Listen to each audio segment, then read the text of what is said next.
Hello everyone, my name is Livia and welcome back to my channel.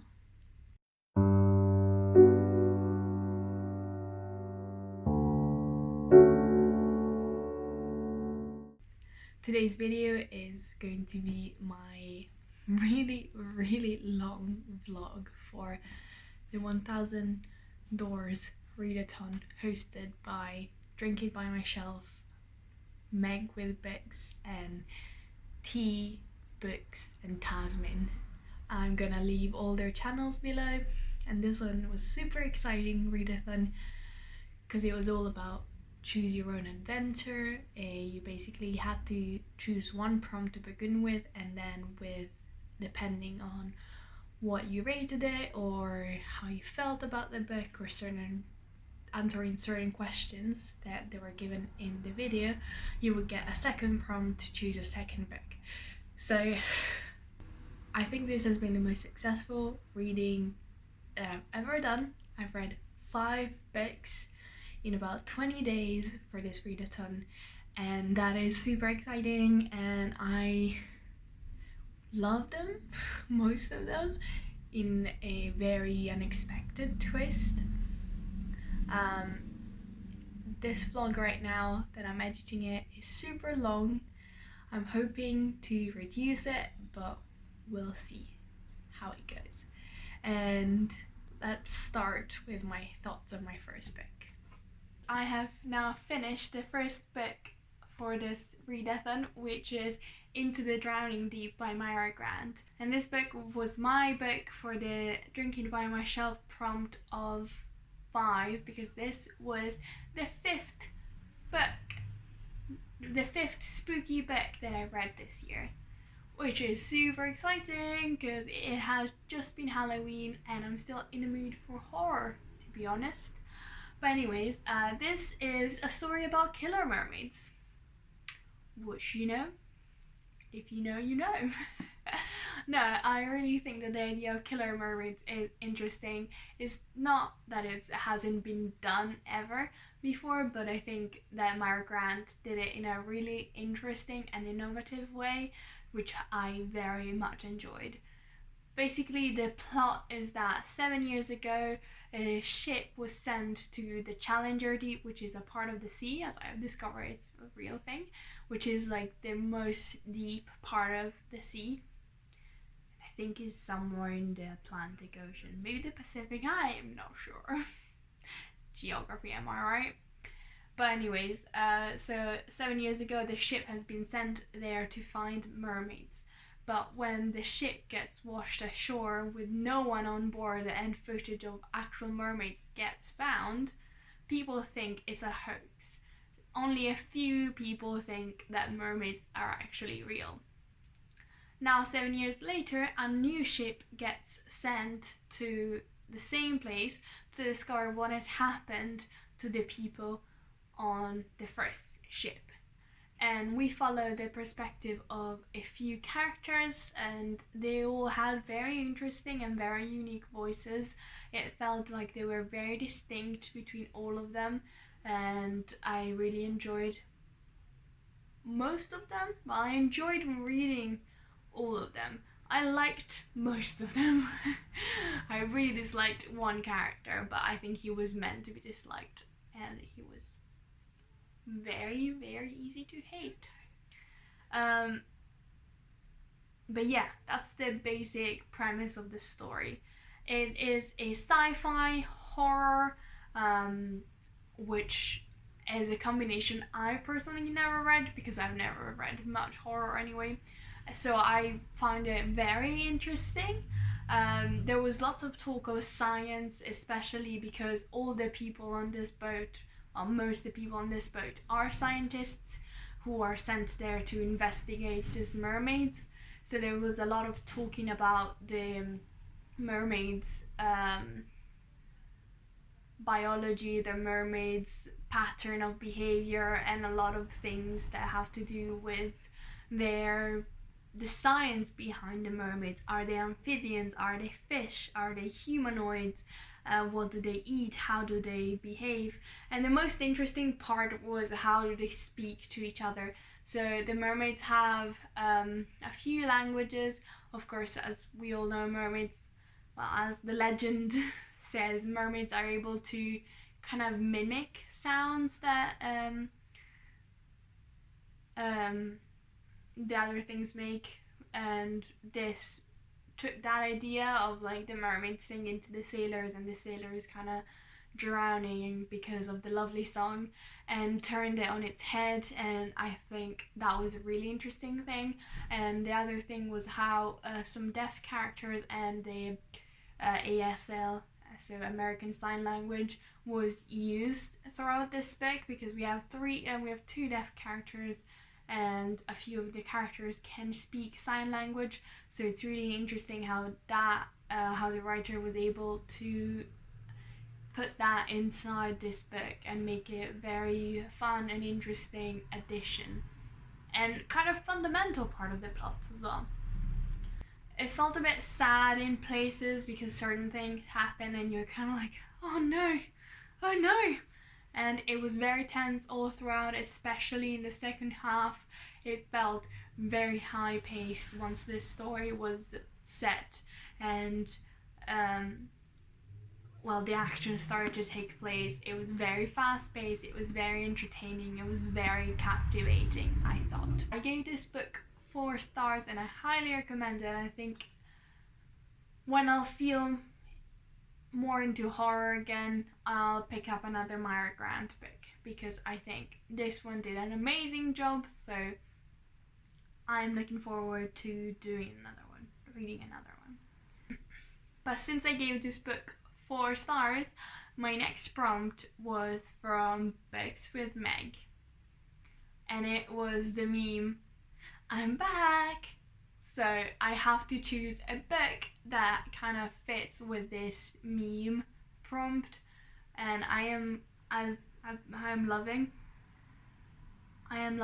Meg's prompts because of all the memes. I gotta say, I am choosing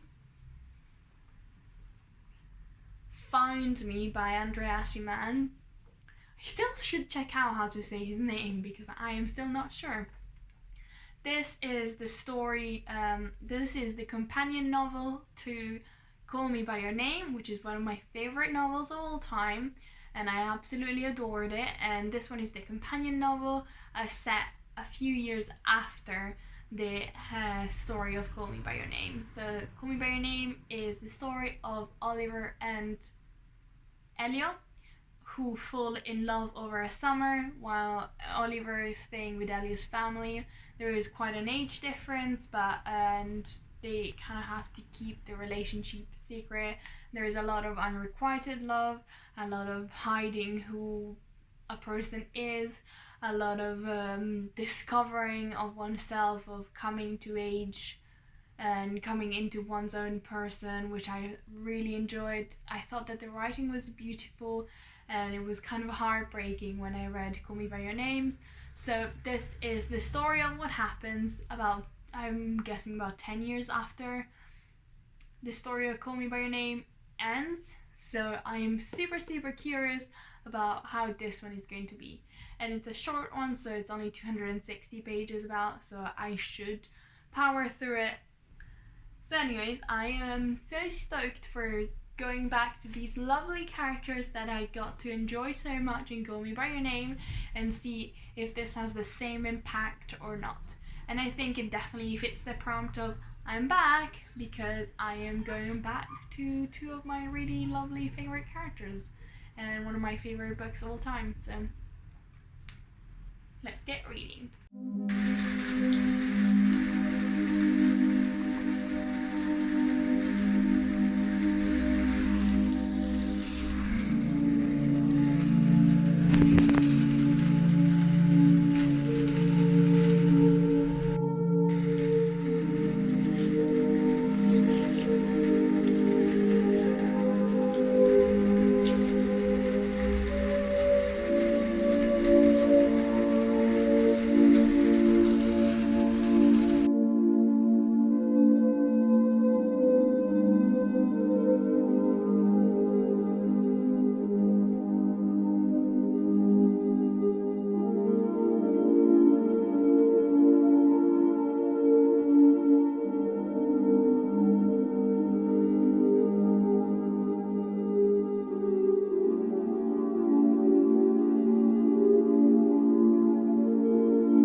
55 pages of Find Me, so I thought I would take my makeup off so I can get into bed and chat to you about what I'm thinking of this book so far. I'm liking it so far. It's pretty good. But I was very confused because the back of this book talks about Oliver. So I thought that this book would be focused on Oliver and a little bit on Elliot, just cause. But right now, 55 pages in, and neither of them has been mentioned yet. I think we're following someone who is, I am guessing, I'm very much guessing, Elio's father. So we're following this man in his 40s, 50s, I would say, even though we don't know anything. So we're following this man in his 50s who has a son he wouldn't have met in Rome, but his son kind of flaked on him, and so he met a girl on a train who is a lot younger, and she has invited him to her father's house for lunch. So we are following the two of them and a lot of talking with the dad as well. So there's a lot of talking going on, which is kind of similar to what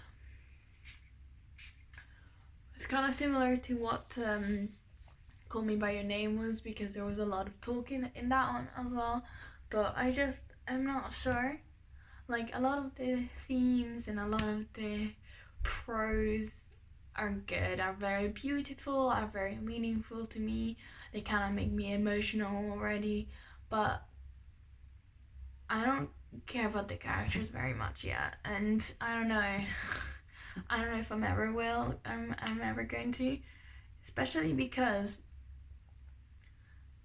like this guy Samuel is clearly in love with the young girl, but it's kind of creepy,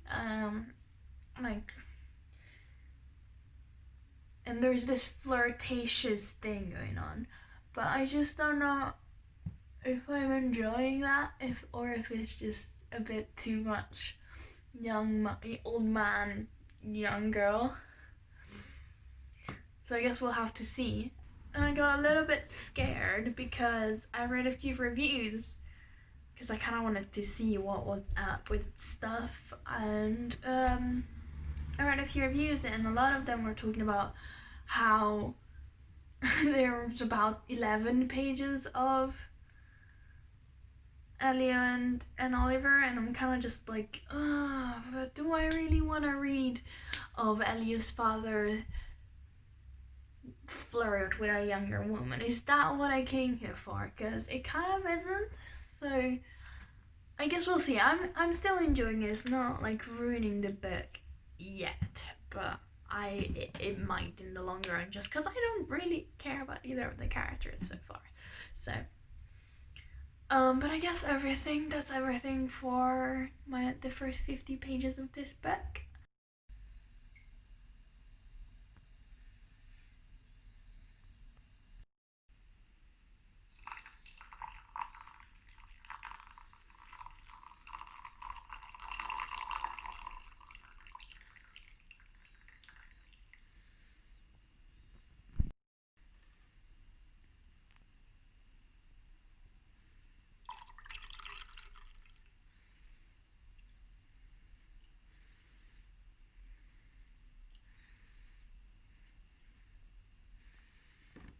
So the last thing that I need to do is put my makeup on, and then I need to dash out the door. But while I put my makeup on, I thought I might chat to you guys too about what I read last night. I read 120 pages, which is amazing. Another update is that the book already has made me cry. Like, honest to God, cry. And yeah, I still don't like the characters, which is interesting since the book already made me cry. But I cried because a lot of the prose, a lot of what was being said kind of resonated with me. Not because of the characters, if that makes sense. But if you're like me, are going into this book expecting a lot of Elio and Oliver, like, no, don't do that. Because, as I said, I read 120 pages of it and Elio was barely present.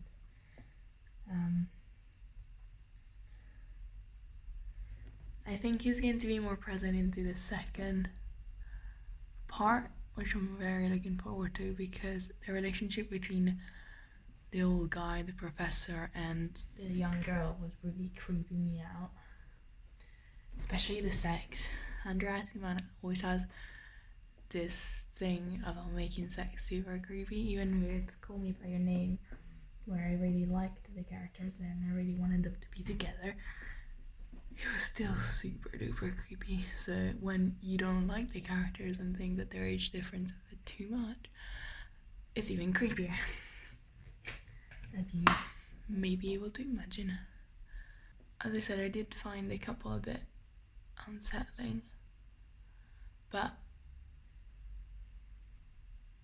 I found the same great writing style that was in Call Me By Your Name, which is one of the things that I really loved, and all the deep introspective talking, which really hit me the last time. It hit me this time as well, which is even more surprising since I didn't like the characters.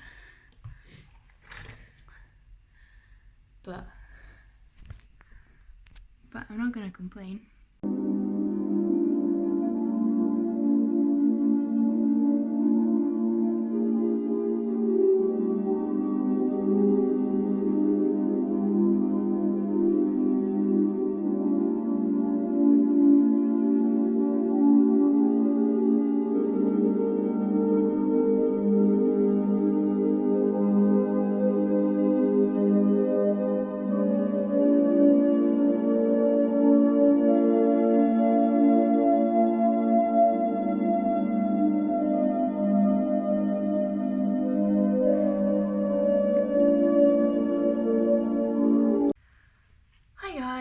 It is about 4, which you couldn't be able to tell because it is super dark outside and I hate it.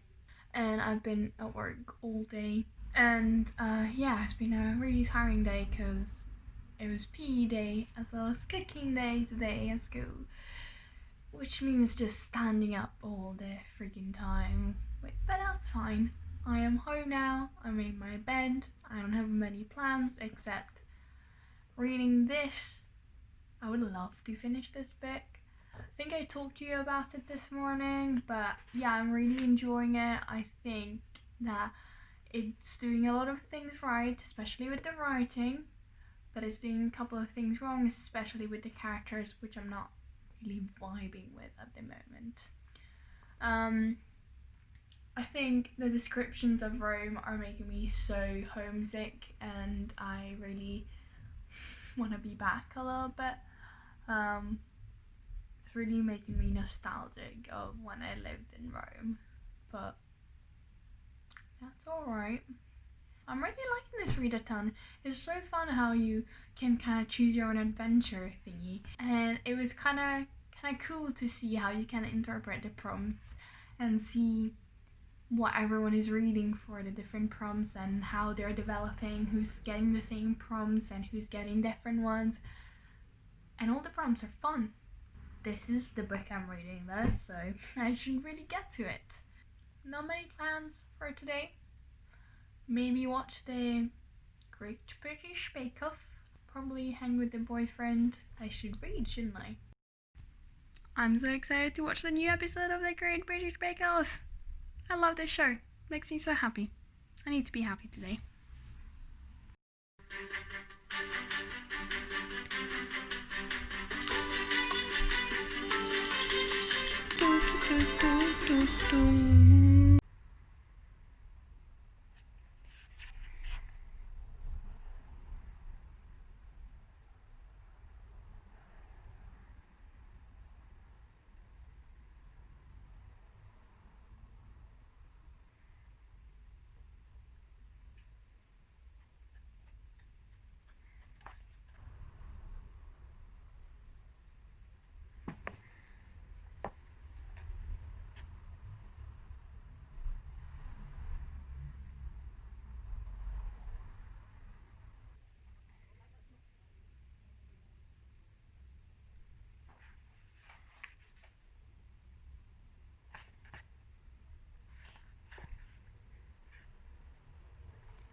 Good morning, guys. It's Wednesday and I'm about to go to work. Yesterday I only read about like 70 pages and it was all about Elio and his new boat.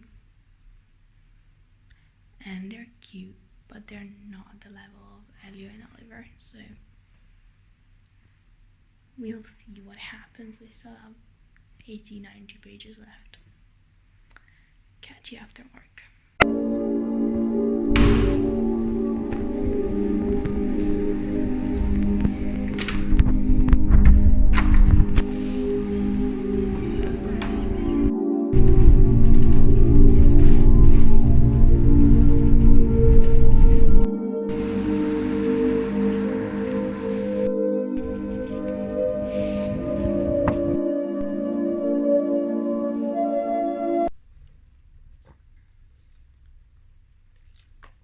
I want to finish Find Me today and then I can get started on a new book. Should I go over the plot very quickly? I feel like I haven't done it yet properly. So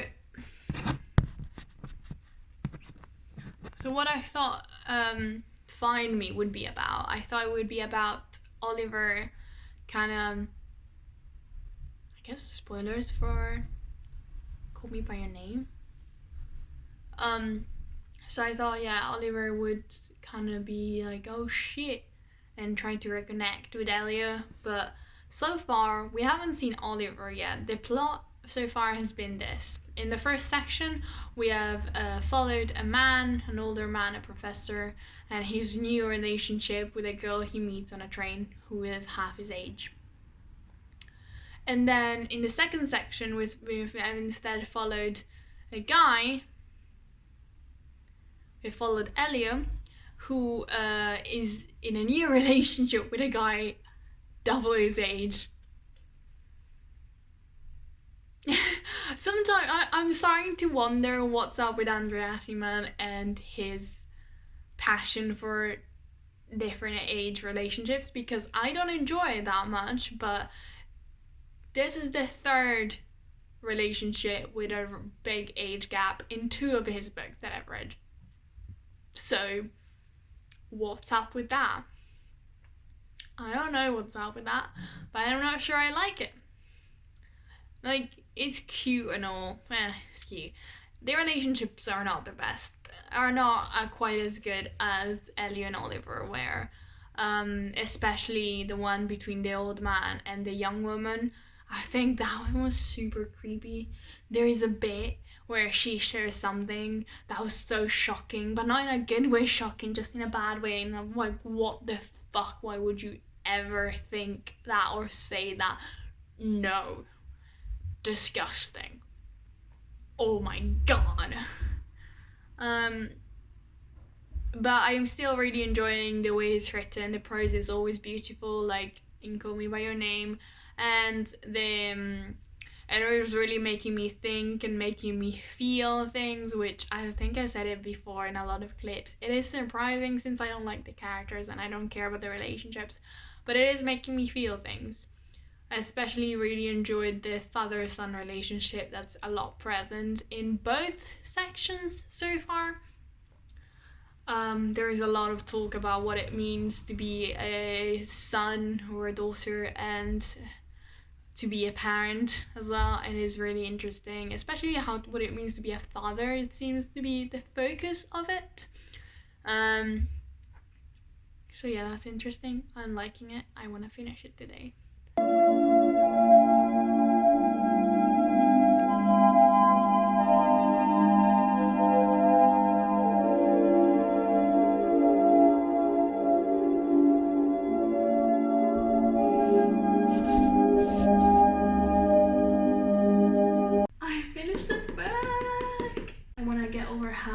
What I thought about this book in my next prompt for the 1000 Doors Readathon, because I am excited, kind of, sort of. But first, Find Me. What to say about this book? I've given you the story. There isn't much story, let's be honest. There isn't much story. because it's a book all about, yes, I'm on my tiptoes. It's a book all about the characters, all about the feelings, and all of that. So it's not really a book that's much about plot. But I've gone into that. I've said, in the first part of this book, you follow Samuel, and we discover later on that he is Elio's father, and his new, we read through his new relationship, his infatuation, and his love for a girl half his age who he has met on a train. That part was not good. The part itself was good because the writing was really good, and the themes it explored, especially the themes of fatherhood, the theme of loneliness, the theme of the feelings that you can feel for a person you can feel so close to and not even know them. I just realized there's a window in front of me. Thank God no one is walking by. But anyway, so those themes, the writing was hauntingly beautiful, in my opinion, the same as Call Me By Your Name, pretty much exactly. I underlined a bunch of stuff in this book as well, and of course I opened the only page that's not underlined. Can you see? I have no idea if you can see. But I underlined stuff because they just moved me, which is great, and I love it. But yeah, the relationship was pretty bad. If I'm being honest with you, it was pretty bad. I didn't care about either of the characters because I started thinking that the man was either Elio or Oliver because I expected it to be all about them. So I was very confused about what was happening. But it turns out that it wasn't. And I found it really creepy, this sort of insta love that happens between the two of them, how much, like, it is endearing how much they feel for each other, and it is understandable, but it is also so unbelievable that you can love a person. It's not unbelievable, but it is so unhealthy to talk about it this way, as in, like, the only way to truly love someone is this sort of physical attraction, as if you have known each other all your lives, which is unrealistic, and I didn't like that at all. No thank you. No. And I thought that the girl was very flat character. Even Samuel was a very flat character. The girl name was Miranda. I didn't like either of them. I thought he was shallow and boring, and she was flat and boring. I thought they were both boring, to be honest. Then the second part, we have a better look at Elio's life and his new relationship with a man he meets at a concert. This man is also double his age, which is a trend in as a man's writing. It's this very big age gaps, which I don't know why, because they're creepy as fuck. So yeah, in the second part we go over this relationship, and there's sort of a music mystery at some point, which I didn't feel like it was very well placed. I didn't really like it. It felt pointless. But their relationship is a lot better than the relationship in the first part, and then in the final part we actually follow, in the final two parts of this book, we actually follow Oliver, and then we follow them together, and there is a lot of feelings and a lot of remembering the first book, and it is more what I expected from the book. That doesn't... Yeah, I really like the last part especially, but I feel like the themes explored in this book were the best of it. Like the feeling of loneliness, the feeling of regret, the feeling of getting old, the feeling of what it means to be someone's parent, what it means to be someone's child. All of that was really well explored. It was really interesting. I absolutely enjoyed it. It made me feel so much, exactly like Call Me By Your Name has. And to be honest, it is what I wanted. The only thing I was upset about is that it's not that much about Ellie and Oliver, and it was it was advertised as if it was, if it would have been. So I didn't like that. And all as I said before, and there were a lot of creepy parts, especially sexually creepy parts, that I am not happy with. I didn't really love them in Call Me By Your Name. The peach scene was not my fave. Gotta say, not my fave. And in this one, they're even worse. And I don't really understand what is the obsession there. No, I don't like him. I gave this book 4 stars though, so I must have liked something about it. Yeah, I love this book, to be honest. It's not going to be as good as Call Me By Your Name, but it is actually really, really good. And I'm happy I read it.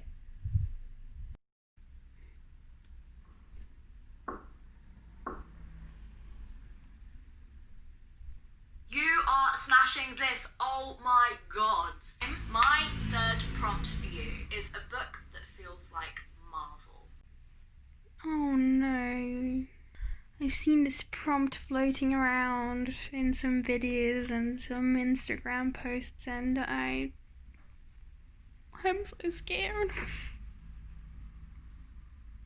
I have no idea what I'm going to pick for this. Tasman, why did you do this to me? I think I've decided. I'm not looking forward to this.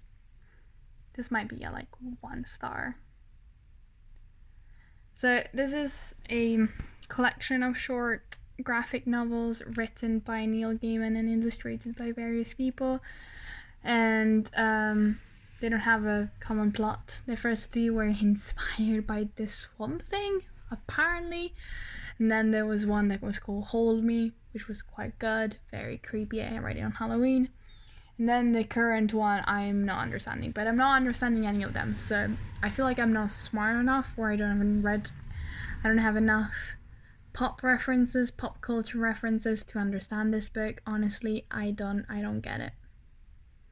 I don't get it. But this is the only thing that I can think of that fits the prompt of feels like Marvel. God help me. Alright, see you later. Gonna get to reading.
Right, I feel a bit better about choosing this book because the latest story I've been reading, which is called Midnight Theater,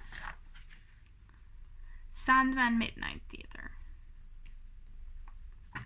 pretty close, is based in England before World War II, and there are some people who are American New Yorkers, so it feels quite a lot actually. It does have really a feel of the Captain American Captain American the First Avenger. Is that what it's called? The first Captain American, God help me, which is also set in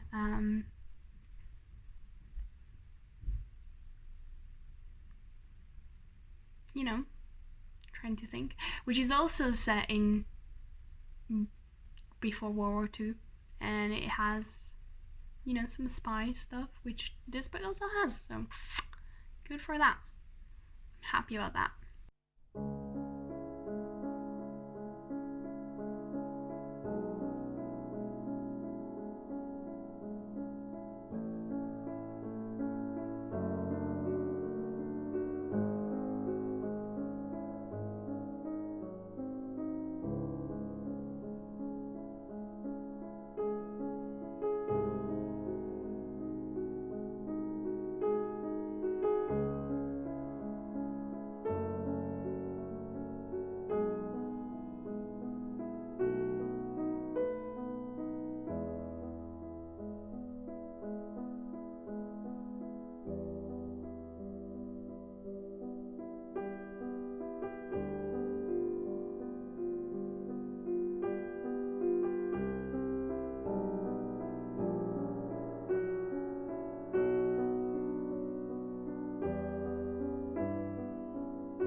stars.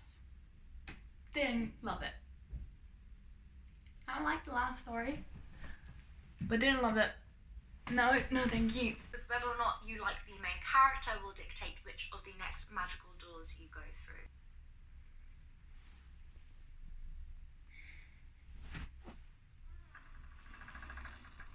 So you had a terrible character to read about.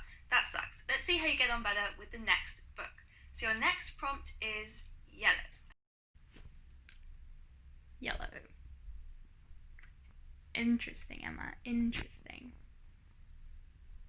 Alright, let's look at my TBR.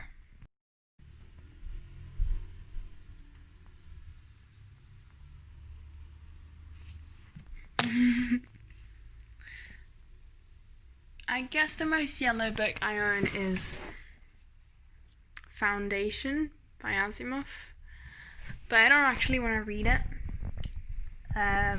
because it's actually my boyfriend's book, not my own TBR. So I think I might go for either Crazy Rich Asians or Emma, because they're both kind of fluffy, happy reads. I think Crazy Rich Asians should be funny, while Emma should be, just a fluffy rom-com read. So I'm gonna watch some TV and think about which one I want to read.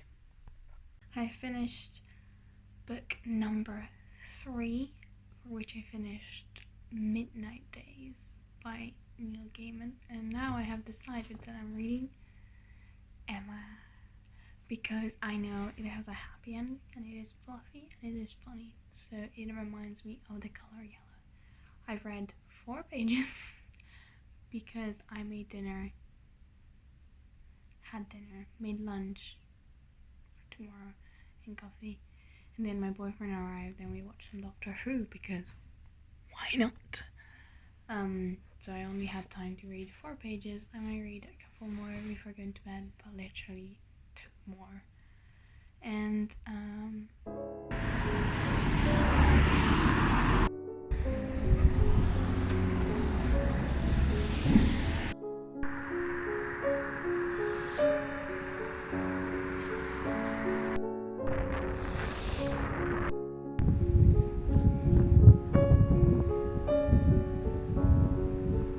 hello everyone. This is not how I imagined this week or this vlog going, let me tell you that. So it's Thursday and it's like 4 p.m. and I haven't gone to work today because I've been told that I need to self-isolate because someone I've been in contact with has COVID, which is so stressful. I'm not gonna lie, I've been really stressed all day and now I have a massive headache, which I think started when I was told, so I think it's a stress headache, which is great. I have not even opened my book today. I don't know if you can hear my boyfriend talking in the background, hope not. But anyways, yeah, I haven't even opened my book because I have not had the strength or the mind for it. But I am planning to read Emma. I read about 10 pages last night and I thought I might as well chat with you about, the plot. So Emma is a Jane Austen novel about a girl who is quite rich and quite spoiled. She loses her mum has died when she was very young, and now she has lost her confidant, her governess, because she got married. Now Emma is wondering what she can do by herself, and she has decided to try and set people up because she has set up her governess, and so she thinks she can just make weddings happen. Her father's not very happy about this because he just doesn't like change. He's a man he likes sort of stability and regularity and things like that. So he's not happy with this, and all her friends think she's kind of crazy because, of course, she can't actually set people up. And I think that's about the extent of the story. And I might go, yeah, I am just gonna not read for a while because I just don't feel very good. I feel like this is not how I wanted it to be. My job's actually really fun, if absolutely tiring as fuck, but it's really fun, and I really don't want to not leave the house at all, not even to go to the shops for 2 weeks. That is so long. Yeah, I'm not feeling great about this. Oh well. It's got to be done, doesn't it? Hopefully I won't get any symptoms, but I can't get tested, which is very stressful because I would love to know right away. But yeah, hopefully I won't get symptoms and I'm going to be okay. We will see. I'll talk to you later once I am not... Oopsie. I'll talk to you later once I'm not in such a bad mood. And I don't have such a bad headache. Hello, good morning.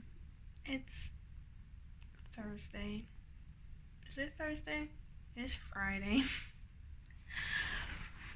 And yeah, today is the first day I am completely stuck in my house. It's about 11. I have done nothing but reply to a couple of emails and things, and I'm still feeling pretty rough because I still have a headache and I still feel super down about having to isolate for 14 days, especially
I've done some reading, which I'm gonna catch you up in a sec. Yeah, this book. As you can see, I am tabbing a lot, and I am enjoying this book. It's quite funny. It's like, yeah, it's funny. The characters are all hilarious and kind of misguided. The only character I actually like is Mr. Knightley. Mr. George Knightley, not Mr. John Knightley. I don't like Mr. John Knightley. But Mr. George Knightley is very nice.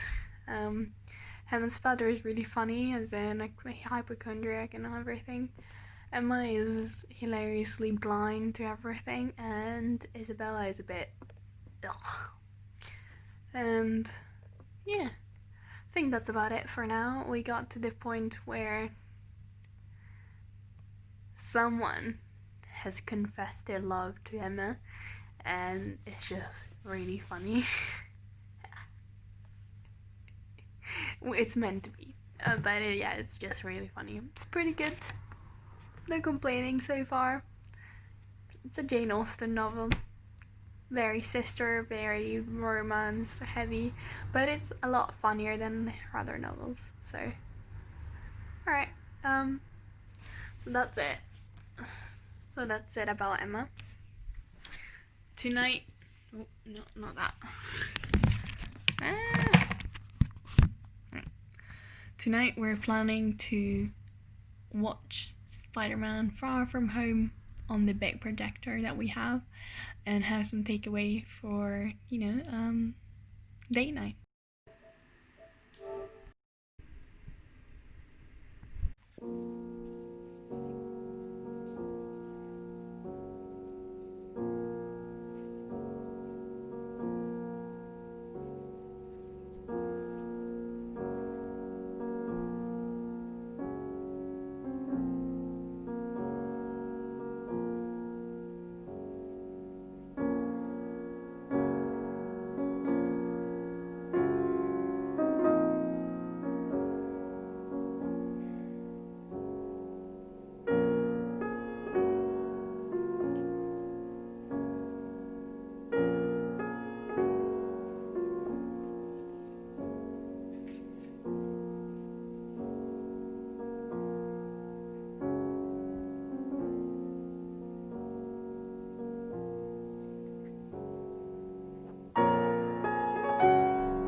YouTube rejected my comment.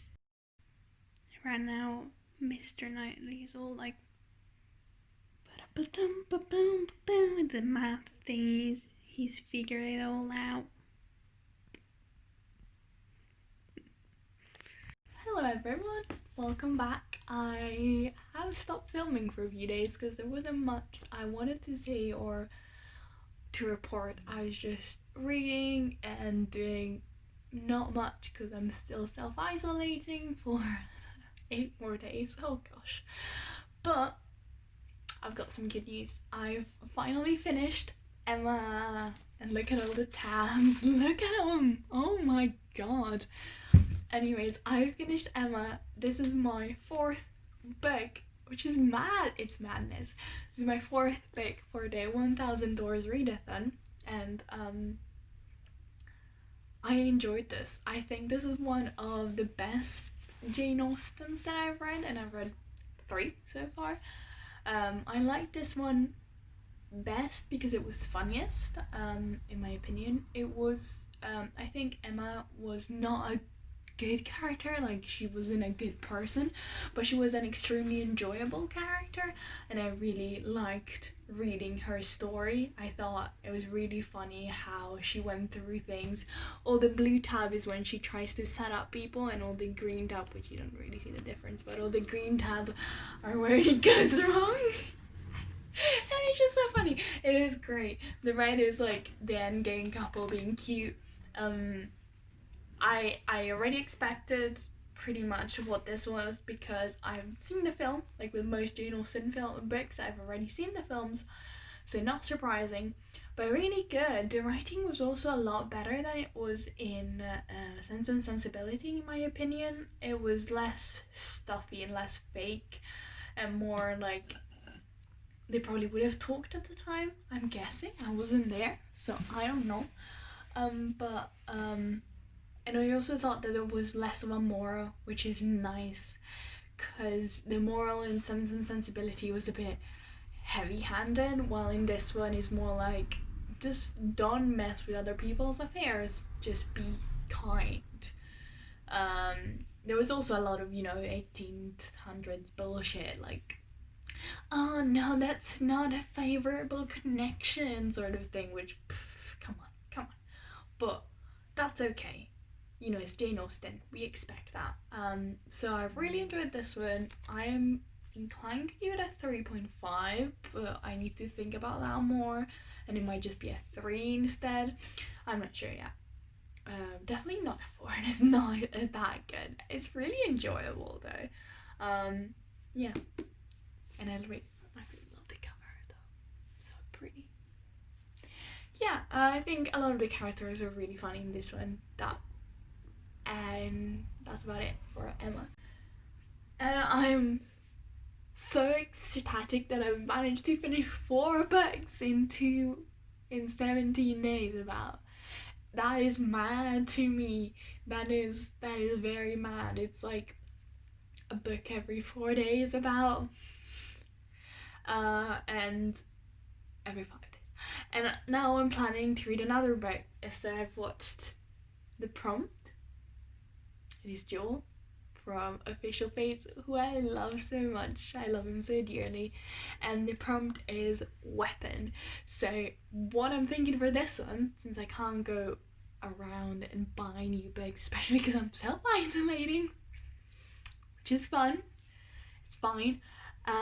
What I'm thinking for this one, I feel in the mood to read Ninth House. Let me wait a moment.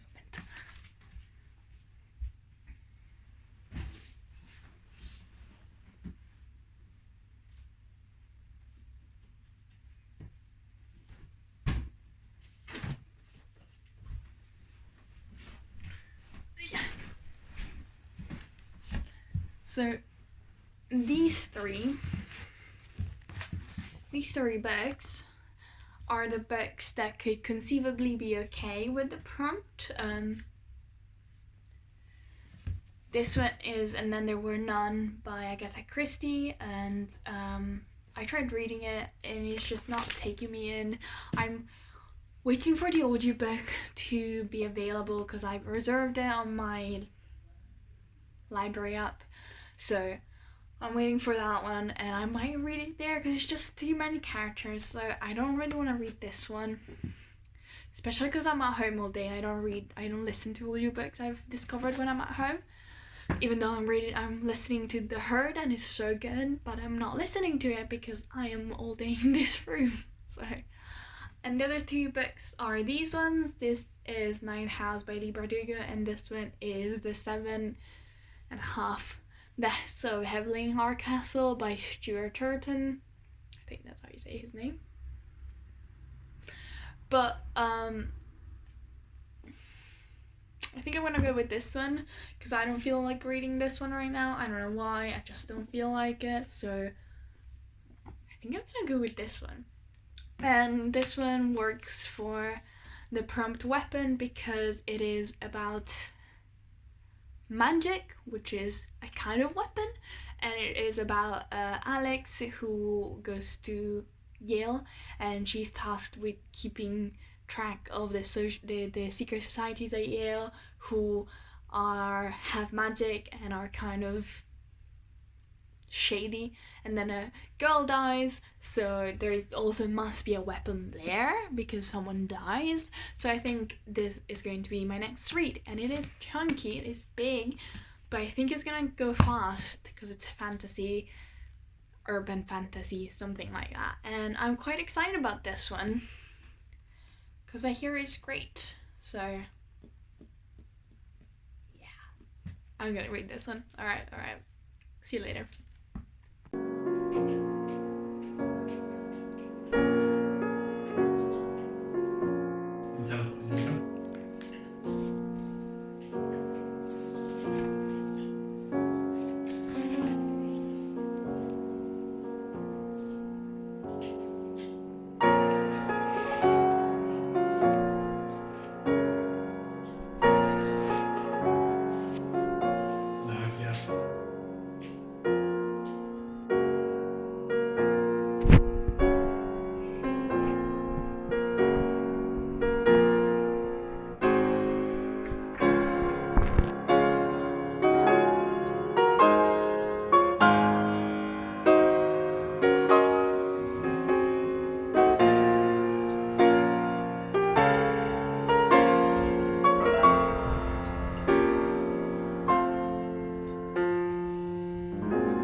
Hello everyone. This is gonna be this is quite something. Right. I finished this book tonight. This one was my last book for the readathon. I was following the prompt from Fictional Fates that was a book with a weapon, because this one has magic in it and murder, so I thought it would be perfect for this. And it was. It was. Plus it has a snake on the cover, so you can kind of interpret that as a weapon, especially if you ask Cleopatra. But anyways, I finished this book after so long. It took me way more than I wanted it to, like a week and a half. I wanted it to take way less, but it's finished, it's done. And I loved it. So this is the story of Alex Stern, who is a girl, and she goes to Yale, and she's tasked with keeping track of the secret society at Yale, because the secret societies have dark magic. They use dark magic. And then when a girl dies, Alex is the one that goes investigating. And I thought I would like this book because Leigh Bardugo is good, especially with I read her Six of Crows book, and I especially liked the second part of it, not so much the first. Go watch my reading vlog. But this was so much better. I was also very expecting to like this because I had already liked two Dark Academia book this year, so I thought this was gonna be up my alley, and it was. But I don't know if I expected it to be so freaking good.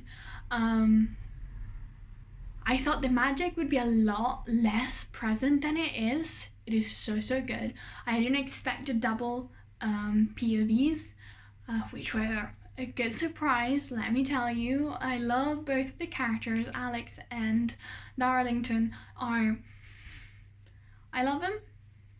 They are precious. Also Pammy, and that's it. Pretty much that's it, to be honest. But this book is so good. The mystery was really good. It was so suspenseful, even though I kind of saw things coming, like, and that's not what happened. I know there is something else that you're not telling me. I never knew where it was going to go, so I think it was a perfectly well put together mystery. Like, it gave you hints, but it never told you anything until the very end. And my god, the end. I'm so excited this is gonna be a series. I'm so excited. Why am I so late to this book? I love it so much. Oh my god. Honestly, this book was so good. I'm freaking out, Loki. I literally just finished it 5 minutes ago. And yeah, I gave it 5 stars. I'm not coherent yet enough to write a whole review. I'll talk about this one better in my wrap up and on my Goodreads, but oh my god. If you haven't read it, what are you waiting for? Goodness me.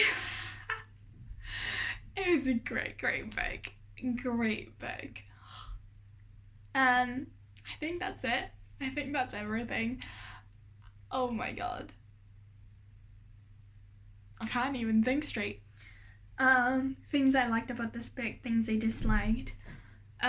Maybe the beginning was a bit slow, was a bit confusing, but it is understandable because Lee Bardugo has to introduce a whole magic system in a world where it's our world, so magic is not common.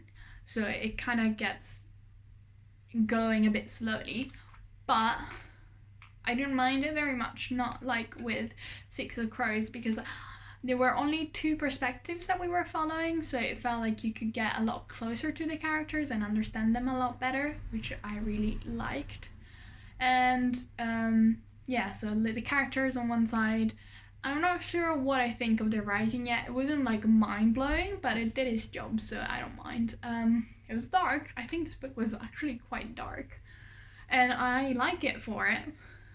I really, oh yeah, there were some triggers in it.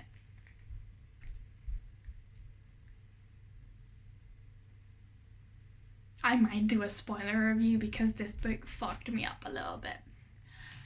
But yeah, great book, 5 out of 5 stars. And that is also the end of the readathon for me. I did it! I did it! It only took me 20 days, but I finished the readathon. Finally. Oh my god. Hey everyone! Hey everyone! Hey everyone! Right, now you've watched all of my video. Welcome back to this final wrap up. So I read 5 books for this readathon. Here they all are. So let's quickly recap. This I followed.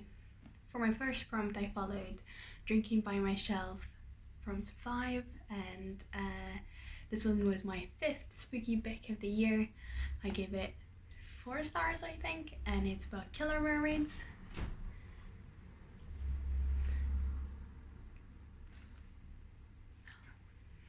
This one was book number 2, wasn't it? Yeah. I read for prompt number 2, I followed Meg with Beck's prompt of I'm Back, and this is a sequel to Call Me By Your Name. I also gave it 4 stars, and it's about love. Then for prompt 3, I followed Tasmin's TNT Books and Tasmin's prompt of Marvel, and for that I read this graphic novel by Neil Gaiman called Midnight Days, and I gave it 2 stars because I didn't understand it, didn't really like it, but it's now down. And for prompt number 4, I followed Emma's yellow prompt.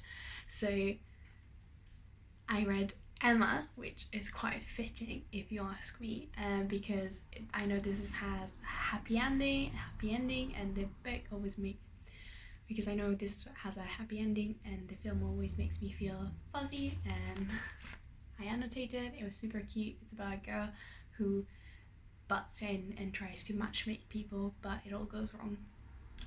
3 stars, 3.5 stars. And then my final book was for Fictional Fates prompt of Weapon. And for this I read Ninth House and I gave it 5 stars. It's amazing, and read it. So thank you guys for watching, and thank you to Emma, Tasman and Meg for hosting this fantastic readathon. It was so much fun and I hope you guys do it again. And I think this is it for my vlog. Watch my other video, like, subscribe, all those things. Thank you for watching. Thank you for watching. My name was Livia. This was fun. Let's do it again.